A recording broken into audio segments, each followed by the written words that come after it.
Bill Bradley, you're a senator, a Wall Street banker, and a former New York Knick. So when you title your book, We Can All Do Better, which constituency are you speaking for? Well, I was referring to Lincoln's second State of the Union message. The country's at war, it's not going well for the North, the Emancipation Proclamation is months away.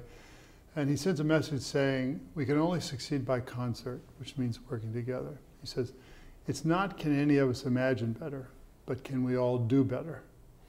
And when I look out there and see the fragility of our economy and the direction of our foreign policy and the paralysis in our public dialogue, and I look out and I say, you know, can we all do better? And also it's a question for each of us individually. Can we all do better? I mean, you know, can you manage your weight? Can you learn more every day? Can you save enough so you'll have a retirement? Can we all do better? And so the idea was to make the book title reflect what I think has to happen at all levels. Because if we're going to meet our challenges, we have to be at our best as individuals. And yet the fate of individuals depends on the national community. All right, well, let's talk about Washington. Let's start there. Now, in the book, you talk about getting money out of Washington. That's a big theme in the book. How do you do it? You do it with a constitutional amendment.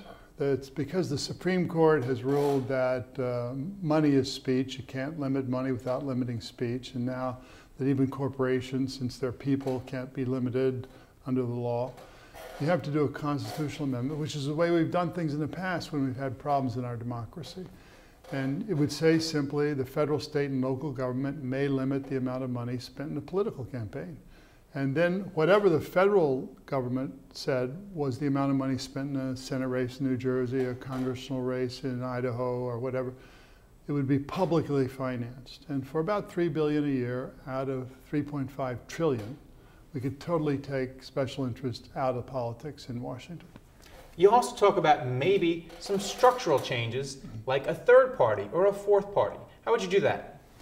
Well, what I'm saying is sometimes in American history, points of view have been irreconcilable. The time right before the Civil War occurs to me. But usually it's issues are decided by political war. It's vicious, but it's bloodless.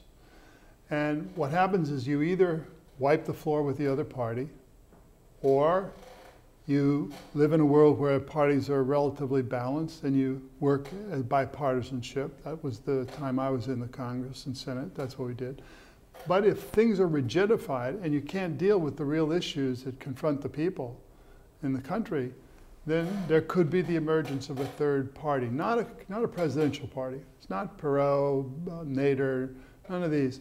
It would be a third congressional party that would have a very specific objective, say a specific deficit reduction package, say a specific tax program, say specifics in terms of the constitutional amendment or a big infrastructure program financed by the Chinese.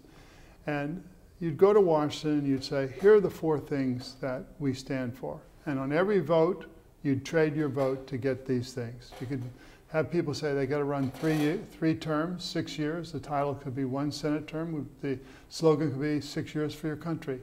And if you did that and you were able to trade, that third congressional party could very well be the party that changes and breaks this deadlock that exists in Washington today.